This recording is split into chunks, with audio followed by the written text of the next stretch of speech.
Vinod, first question, and something that everybody wonders: why is it that everybody is so afraid of Rupert Murdoch? I see not only in India, but I think all over the world, we have demonized him. And I think some of the things that he has done, perhaps he deserves demonization. But I think we forget the other side, that he's a phenomenally successful publisher.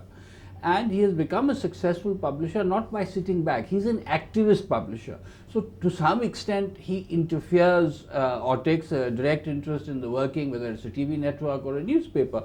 He's an activist publisher. But in his, I must say, I don't know him personally, but from what all I've heard and read, that unlike Indian proprietors, he doesn't interfere with his editors on a day-to-day basis. When he hires you, he checks you out, like any proprietor should do, whether he thinks you're right for the job, whether his ideology and your political ideology match. Once he's done that, and the broad parameters of whatever is supposed to be done is agreed. I used to always tell my proprietors that let's have an editor. So editorial policy is agreed. Then he leaves you alone. Then he's not a bad proprietor. But I think he has been demonized, and people forget that he is very successful. And I think the demonization also has to do quite simply with envy. But you know, there is also a perception, and especially somebody like Andrew Neil, for instance, he's written a line where he says that the media is littered with corpses of other media barons, who underestimate Rupert Murdoch. This ability to outlast people. Would you sort of comment on that? I think it's very visible in Star TV here also, that he's not a man, he's a long time player, he's not a short time player. And you might remember, I think he came here 3 or 4 years ago, and at that point of time when you and I met him, one was amazed at how quickly he had understood where the business was, and all of us were petrified that he was going to gobble up the Times of India, and he showed no interest. And he said quite frankly, I'm only interested in television because that's where the numbers are. This is 3 or 4 years ago. So I think his ability to spot a business opportunity and then go for it relentlessly, and I think he said to me, and may have said to you also, that he felt China and India were the 2 places to be in, and he's in both places. Yet having said that, during that period, his people went out of the way to assure everybody that Star will never be in the news business.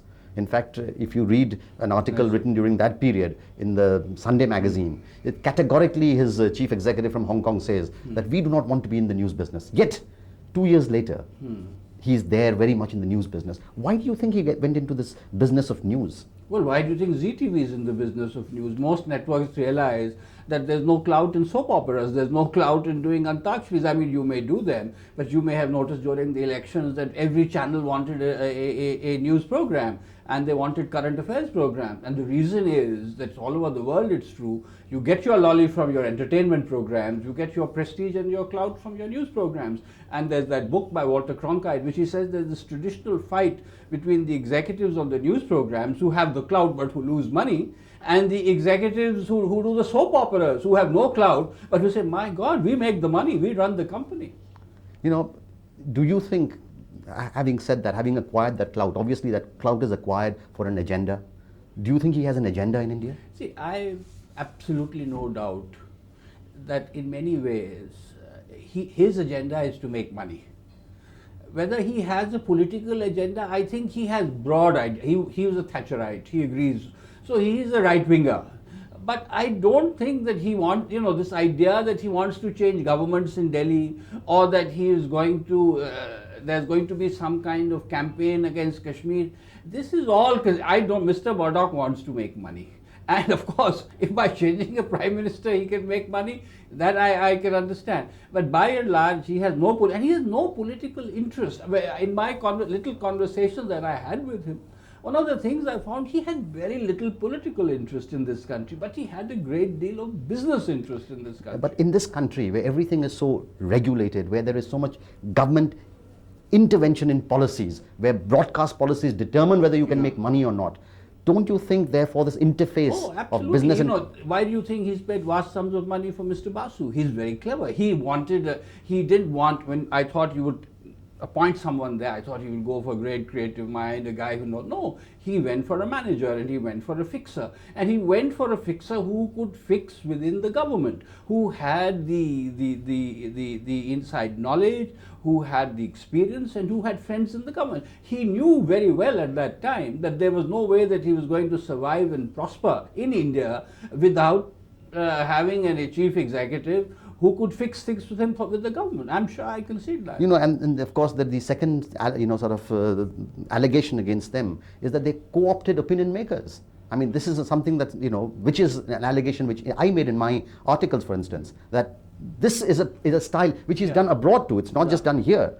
I mean, I would say ZTV has also tried to co-opt. I mean, the battle is so dirty and so squalid that there are no rules in the game. And I think some of the stories that I hear make my hair stand on head, the kind of things that one network does against the other network.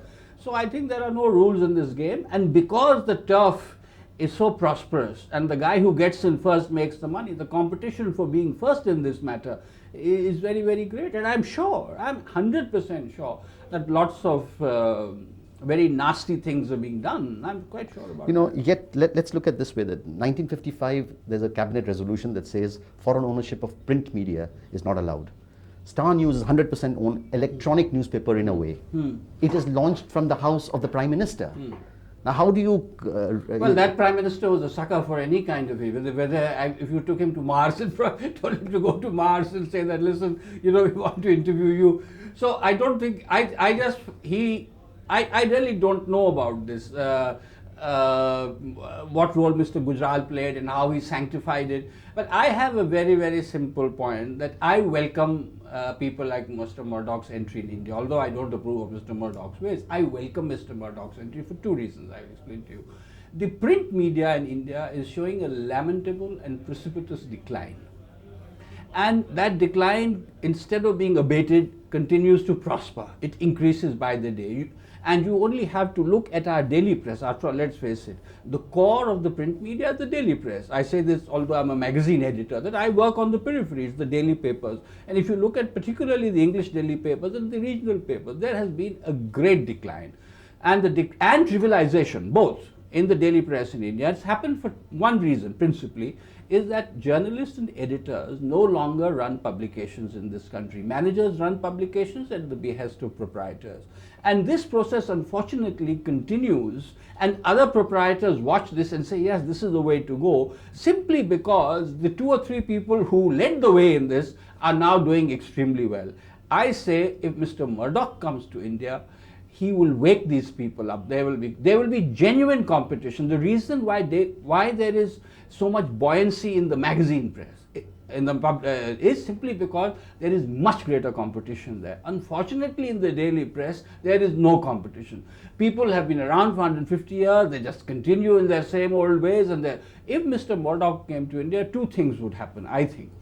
Firstly, that our proprietors would get a kick in the pants. And there would be genuine competition, and newspapers would again come back into the hands of journalists and editors. So that the agenda of newspapers, I'm not saying that they are wonderful people, editors and journalists, but I think by right they should have the editorial control of newspapers, which is with the proprietors at the moment. That would happen. And B, the status of Indian journalists. Ramesh, I'll tell you, Indian proprietors never agree on anything. Are you surprised that the one issue on which all Indian proprietors are agreed is ban the entry of Murdoch? I find this very strange, but they do it A, for survival, B, but if he came, they wouldn't be able to treat their journalists so badly. They wouldn't be able to pay them such lamentably low wages. So I think for purely selfish reasons, I think not Murdoch, but the entry of foreign media with big players would give this whole newspaper market much needed competition.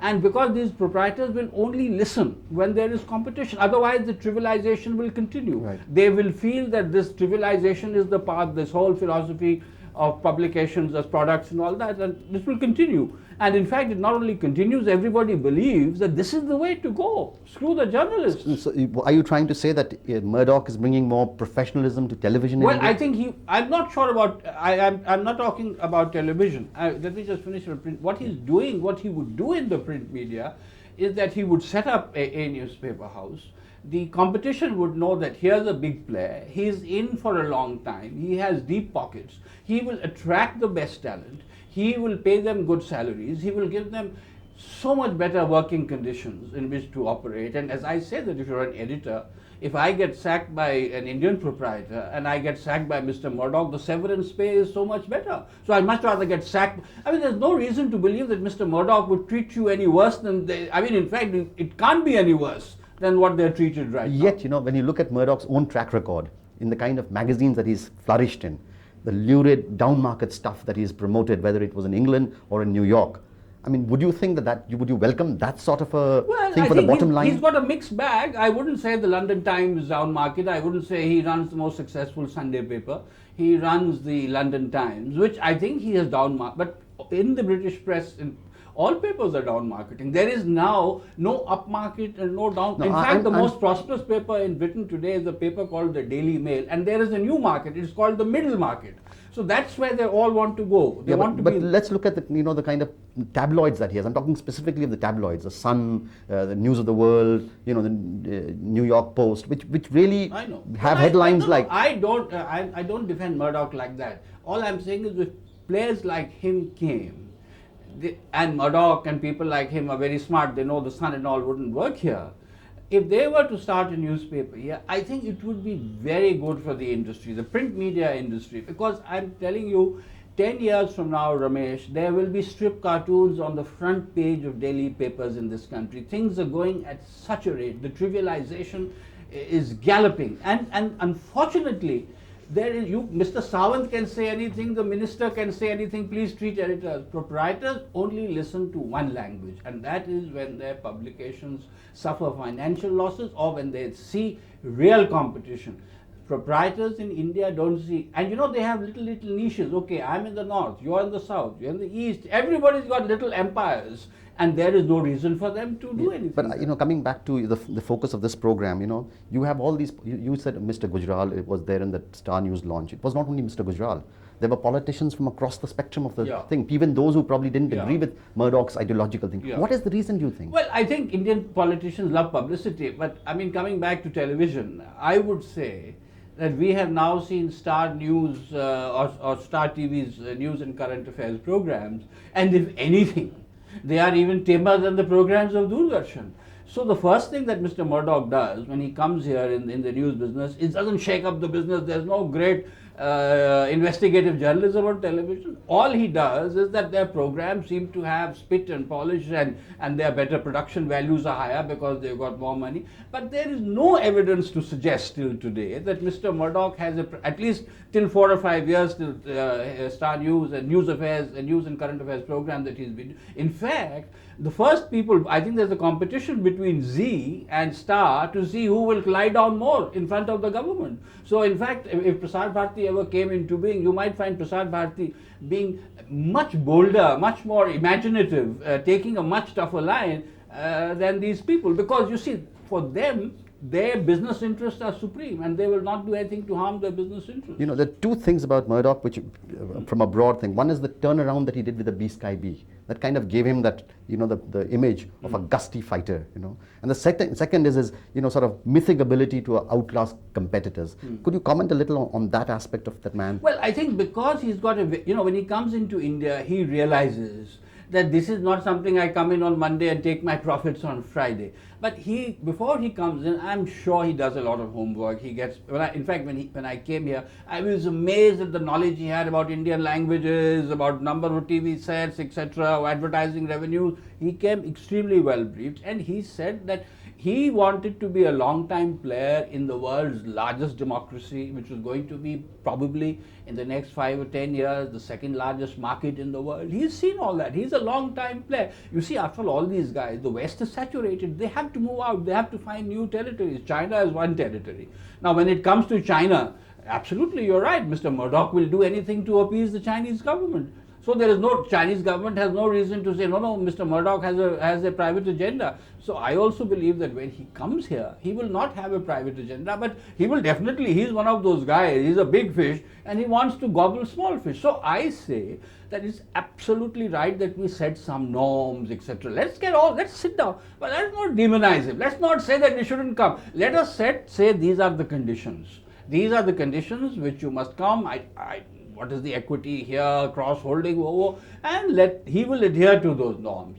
But I think, when you talk of Murdoch, we're talking of a generic figure. We're not just talking of Murdoch. We're talking of outside players coming into this.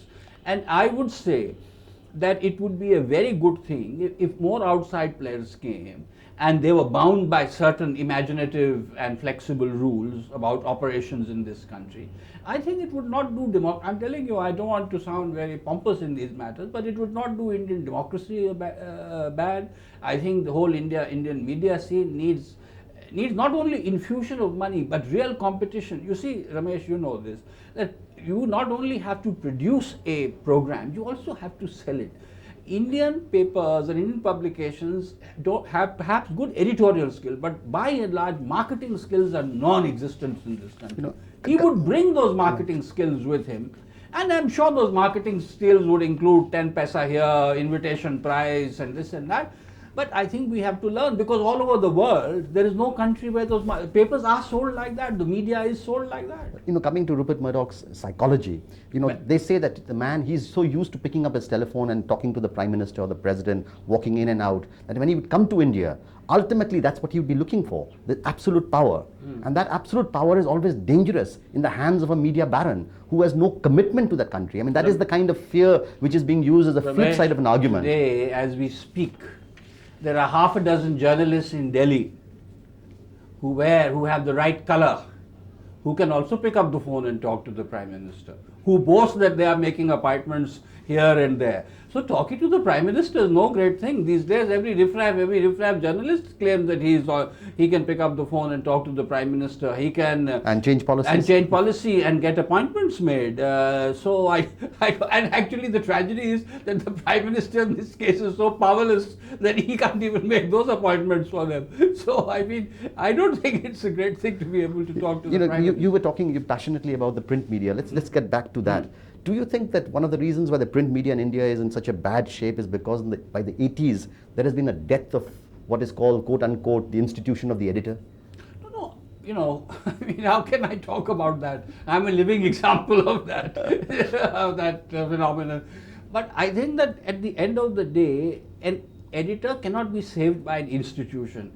The press council can't save him, the government, only proprietors. The relationship between the editor and the proprietor is a very strange relationship. But at the end of the day, the editor is also somebody who can be dismissed at 24. You can't have laws to say, no, once you're an editor, then proprietor's right to hire and fire, whether it's the editor or somebody else. It's his paper in the end, he pays your salary. But I think that we must have new terms of endearment, relationship of the editor and the proprietor, which in the 60s and 70s, where proprietors had a great deal of respect for editors. Now proprietors have contempt for editors, and not only do they have contempt, they say we don't want them. So in most cases, in fact, if you look at the English language press, you would find that most papers don't even have, the institution of editor is not even marginalized, it's abolished. Do you think the other reason also is because most proprietors today have other business interests? Jute barons, that's once upon a time, but today they have interests in textile and cement, and and that is never reflected. I think most Indian proprietors have begun to enjoy the power. You might have a 2,000 crore empire, but as one of my proprietors used to tell me, Vinod, I don't mind how much money I lose, but I want to get an invitation by the Prime Minister. You would be surprised and they feel that the editors get a lot of, they get all these invitations and they have all this glory and they mix around with that. I think that proprietors have now tasted power, and they now realize that, you see, in the past the proprietors used to do the marketing of the paper. They used to sell newsprint, they used to do all kinds of black money deals, and they were happy doing that. Now the younger generation who've come up, they said, we're not interested in this. The real fun in games lies in editorial power. So the proprietor wants to be rung up by the politician. I found in the last, when I was the editor in the last 8-9 years, I've been fired more. No politician. If a politician used to speak to me, I used to just tell him. I used to bang the phone. I said, "Who are you?" So he then stopped talking to me. He used to fire me up through the proprietor. So they like to ring up. And one day I told my proprietor, I said, "Why do you bother with these politicians? You know, let me deal with them." And he said, "No, I enjoy it. I enjoy it." They enjoy it. So it's really, they enjoy I find when I go to the Prime Minister's luncheon on many occasions, I see some editors, but I see some proprietors. They rub shoulders with editors. They enjoy doing that. So I think proprietor, but there's no money in it. I mean, after all, for one of these big guys, what is the money in the paper? But they enjoy the power. The real power is actually, the managers are also right, poor chap. What is the power in marketing? You can place an ad here. The real power in any organization is with the editor. And the fight is for that power. That why should you control what appears on the front page? I want to control, I think Shobna Bhartiya was in some magazine, she said, and I think she was very candid, that every night before I go to sleep, the editor rings me up or somebody rings me up from the paper and tells me, what should I put on the front page? Or at least I am informed what is appearing on the front page of the paper. And I'd say whatever instructions I have. Now that was refreshingly candid. But I mean, I could never work in that situation. You know, the last questions on Murdoch. The broadcast bill, there's a kind of a legislative anarchy today. There is no legislation which controls the broadcast medium in this country. And primarily that is one of the reasons why there was so much lobbying going on to ensure that laws were made favorable to X, Y, and Z. Now during that period, do you think it's fair for a transnational media conglomerate with global sort of ambitions to try and shape a sovereign nation's broadcast agenda to suit its... Well, you can blame him, but blame all our legislators also. This parliamentary committee has been sitting such a long time. This parliamentary committee has been in touch with Murdoch's people. They said, you like this. Murdoch's people have managed to get on that parliamentary committee. There are 5 or 6 people or 7 people who owe more allegiance to Murdoch than to the parliamentary committee.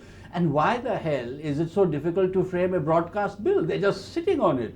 That means our own parliament, if they were really concerned and if they really thought broadcasting in India was an important thing, integral to the integrity of the nation, as they say, they should have got this. This bill should have been in place 3 or 4 years ago. It's a crime, and that this bill has been, the way it's been allowed to hang on. And I'm telling you, it's been allowed to hang on for certain reasons, because there are good pickings to be made in allowing it to hang on. So you think that one of the reasons why people like Murdoch, in a way, will get a chance to muddy the water, it's our fault that Absolutely. We have sort of, Up till today, there are no norms.